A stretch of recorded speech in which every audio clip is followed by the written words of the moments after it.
5월 16일 고등부 공과교육 시작하도록 하겠습니다.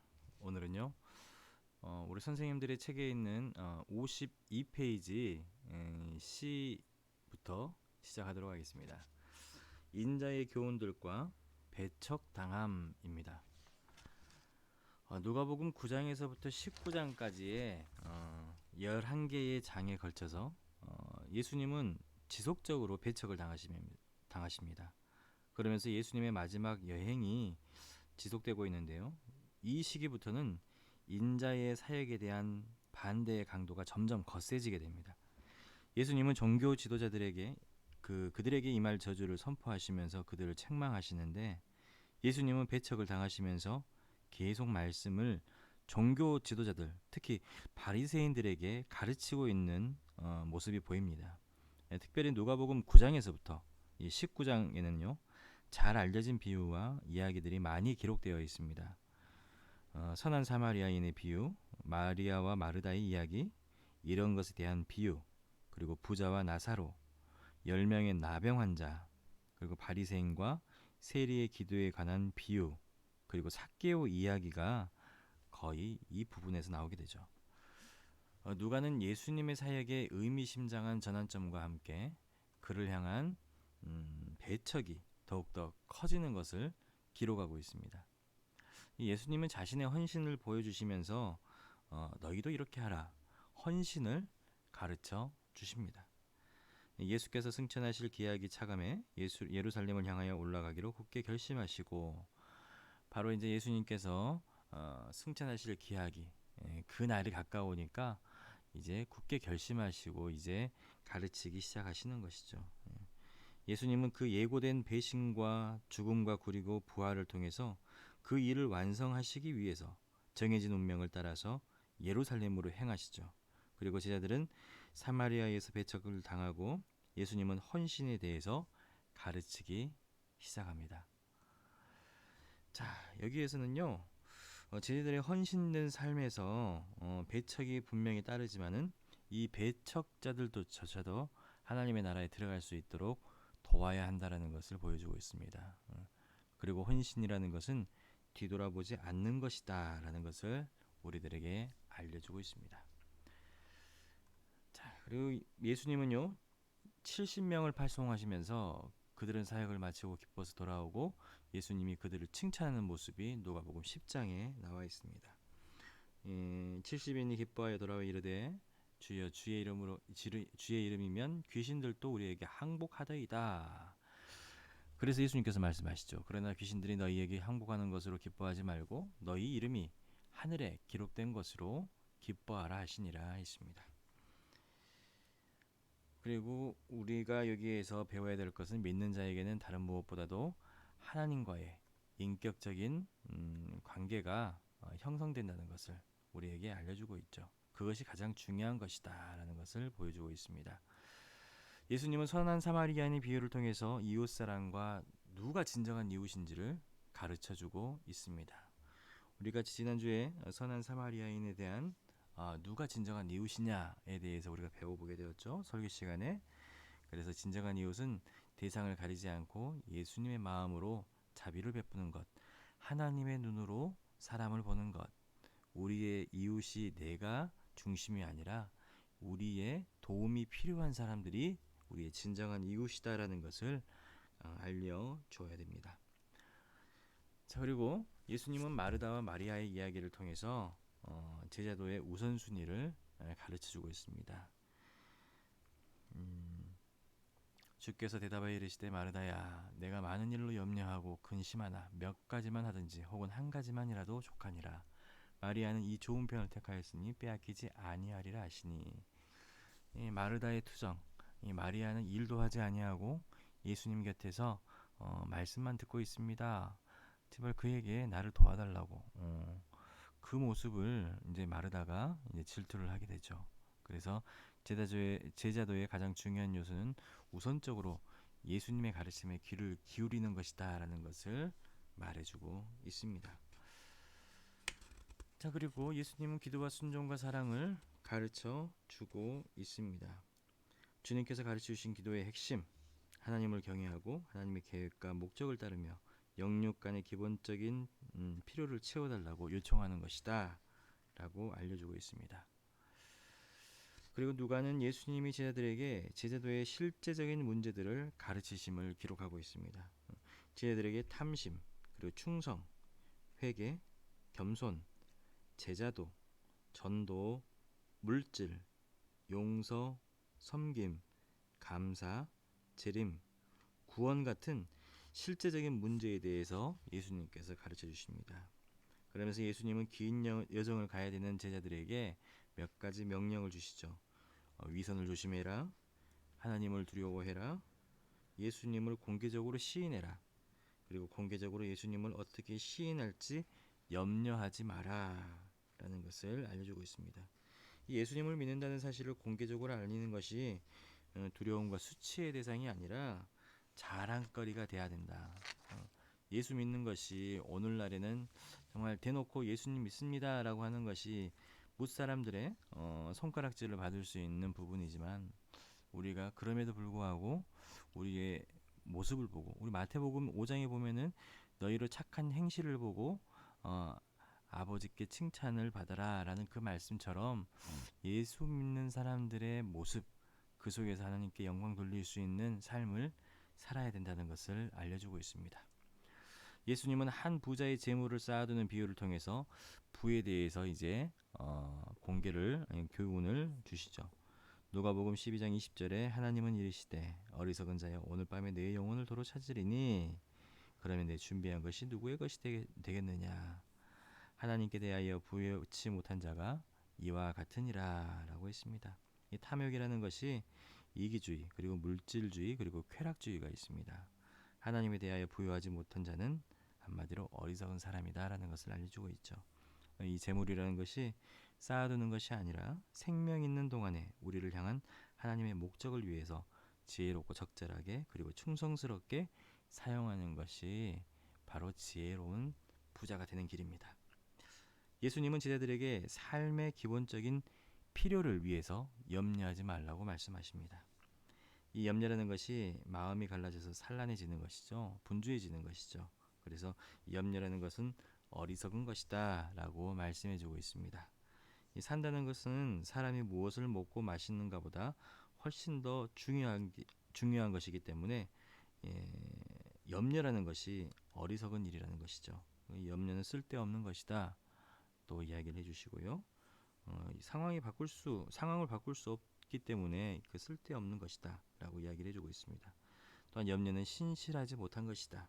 이 염려하는 것이 이방인의 태도로 믿음이 없는 행동 표현이라고 말씀하십니다. 그러면서 우리가 최고로 필요한 것은 옳은 일에 대하여서 걱정하는 것, 우리의 기본적인 필요에 대해서는 무시하시는 하나님이 아니라는 것. 왜냐하면 너희 아버지께서 이런 것이 너희에게 있어야 될 줄을 아시기 때문이다 라고 하는 누가복음 12장의 말씀처럼요, 우리는 염려하기보다는 믿음으로 나아가는 것이 더욱더 중요하다라고 이야기를 하고 있습니다. 그래서 그리스도인들은 염려를 기도로 바꾸며 먼저 하나님의 통치를 받는 일에 주력을 해야 됩니다. 그리고 인생의 복은 물질에서 찾을 수 있는 것이 아니라 하나님을 사랑하고 섬기는 데서 찾을 수 있다라는 것입니다. 예수님은 재림에 관한 교훈과 그리고 제자도, 그리고 심판에 대해서 말씀을 해주십니다. 그리고 예수님은 무화과 나무의 비유와 안식일의 병고침, 그리고 천국의 확장 비유와 이스라엘의 심판에 대해서 말씀을 해주고 있습니다. 그리고 예수님은 잔치의 비유를 통해서 몇 가지 교훈을 주시는데, 이 교만이라는 것, 우리를 이기적으로 만들기 때문에 늘 겸손해야 된다는 것, 이 긍휼이라는 것은 우리에게 복을 주는 것이므로 늘 다른 사람의 필요에 민감하게 우리가 반응을 해야 된다는 것, 이 긍휼이라는 것. 예. 그래서 이제 말씀에는 누가복음 14장 말씀, 잔치를 베풀거든 차라리 가난한 자들과 몸 불편한 자들과 저는 자들과 맹인을 청하라라고 이야기를 하고 있습니다. 이 비유의 핵심 포인트는요, 이 예수님이 자신을 따르는 사람들이 우리가 너그럽게 베푼 것에 대해서 되갚아줄 능력이 있는 사람들에게만이 아니라 그런 능력이 없는 사람들에게도 너그럽게 베풀기를 바라는 것입니다. 이것은 하나님이 이 세상에서 우리가 행한 일들을 기록해 두고 계시며 영원한 세상에서 천국에서 그것들에 대해 보상해 주실 것이라는 사실을 우리가 신뢰하고 믿으라는 것이죠. 그렇게 하려면 우리가 어, 우리 손에 움켜쥐고 사는 그러한 사고방식보다는 우리가 우리에게 대갚아줄 수 있는 능력이 없는 사람들에게 나눠줄 때에 하나님이 우리의 유일한 공급자로서 우리의 필요를 충분하게 채우실 것이라는 사고방식이 필요하게 됩니다. 어떤 사람은 선한 청직이라는 종교적인 겉모습 아래에 부를 쌓아둘 겁니다. 하지만 하나님의 자녀는 특별히 가난하고 그리고 도움이 필요한 사람들에게 너그럽게 나눠주는 것입니다. 예수님은 현세에서의 경제적 복을 약속하지 않으셨고 영원한 복을 약속해 주셨습니다. 그래서 우리는 얻기 위해서 내어드리는 것이 아니라 우리가 내세에서 하늘나라에서 하나님께 보상받기 위해 우리가 갚지 못할 사람들에게 우리가 친절, 긍휼을 베풀어야 되는 것이죠. 그래서 진정한 긍휼은 우리의 베품에 대해서 대갚을 수 없는 사람들, 그런 사람들에게 베푸는 것이 진정한 긍휼이다라는 것을 보여주고 있습니다. 예수님은 이런 것들에 대한 비유를 통해서 잃은 자들에 대한 하나님의 심정을 가르치고 있습니다. 이 예수님은 이 비유에서 세 가지 이야기를 통해서 잃은 자를 사랑하시는 하나님의 마음, 그리고 그들이 돌아올 때 기뻐서 잔치를 베푸시는 아버지의 마음을 가르쳐주고 있습니다. 우리가 귀한 것을 잃었을 때에 찾으려 하지 않습니까? 그리고 찾았을 때에 기뻐하지 않습니까? 하나님도 마찬가지입니다. 목자가 양을 잃었다가 찾았을 때 기뻐하듯이, 그리고 한 여인이 동전을 잃었다가 찾았을 때 매우 기뻐하듯이 아버지께서 잃어버린 아들을 찾았을 때 기뻐하는 것이 당연하지 않느냐라는 이 세 가지 이야기, 이것이 누가복음 15장의 핵심입니다. 이 비유는 세 가지의 이야기를 이렇게 전개하면서 그 핵심이었던 그 말씀, 잃었다가 찾았을 때의 기쁨을 강조하고 있는 것입니다. 누가복음 15장의 말씀은 점차 이렇게 커져나가는 것을 볼 수 있죠. 예수님의 말씀에 귀를 기울이지 않는 바리새인들과 이 서기관들의 그 마음의 그 강팍함 때문에 점점 강도를 높여가시는 겁니다. 100마리의 양 중 한 마리는 1%, 10개의 동전 중에 하나는 10%, 그리고 두 아들 중에 탕자 이야기는 50%, 그리고 탕자 이야기를 할 때 절정에 이르게 되는 것이죠. 탕자를 위해서 잔치를 베풀 아버지를 못마땅하게 생각하고 잔치에 응하지 않고 집에 발을 들여놓지 않는 그 맏아들은 바로 예수님이 세리와 죄인들과 함께 어울린다고 비난하고 있는 하나님의 잔치에 응하지 못하는 이 바리새인들과 서기관들, 그리고 율법주의자들을 경계해서 이렇게 말씀을 하시는 겁니다. 예수님은 하나님이 바리새인들과 서기관들이 무시하고 인정하지 않는 사람들, 그들에게 관심을 갖고 계시고 그들을 사랑하시고 그들이 하나님께 돌아올 때에 아버지께 아버지께로 아버지께서 하나님께서 기뻐하신다는 사실을 그들에게 전하기 위해서 1%, 10%, 그리고 50%이 비율을 말씀해 주시는 것이죠. 그리고 잃은 자들이 돌아올 때에 아버지께서 기뻐하신다라는 사실을 전하기 위해서 이 땅에 독생자가 100%로 오시는 것이죠. 이제 모든 만민을 위해서 100%가 되는 거예요. 이런 자들이 하나님께 돌아오는 것은 하나님께 기쁨이 되고 하늘나라의 축제가 되는 것이죠. 이것을 가르쳐주고 있습니다. 잃어버린 자를 찾는 아버지의 우선순위가 바로 우리의 우선순위가 돼야 된다는 것을 말해주고 있습니다. 그리고 이제 부자와 나사로 이야기를 통해서요, 천국과 지옥의 실제를 보여주고 있습니다. 이것은 이제 죽음 이후의 세계에 대한 첫 번째 사실, 죽으면 천국 아니면 지옥이다. 그리고 죽음 이후의 세계에 대한 두 번째 사실은 뚜렷한 의식이 있다. 현세에 대한 뚜렷한 생각, 사고, 기억이 있다는 것이죠. 세 번째는 죽음 이후의 세계에 대한 세 번째 사실은 운명이 영원히 고착되어 있고 바꿀 수 없다라는 것이죠. 죽음 이후의 세계의 삶을 좌우하는 것은 하나님의 말씀에 우리가 어떻게 반응하느냐에 따라서 달라지게 됩니다. 그리고 말씀에 드러난 예수 그리스도와 인격적인 관계를 맺을 때에만 천국의 삶이 보장된다는 것을 말씀해주고 있습니다. 그리고 예수님은 10명의 나병 환자들을 고쳐주시지만 오직 사마리아인 한 사람만 감사를 표현하기 위해서 다시 되돌아오는 모습을 또 보여주십니다. 그래서 이 부분을 통해서 이제 믿음이라는 것이 하나님이 우리의 삶 속에서 하시는 일을 깨닫게 하고 감사를 표현하게 하는 것이죠.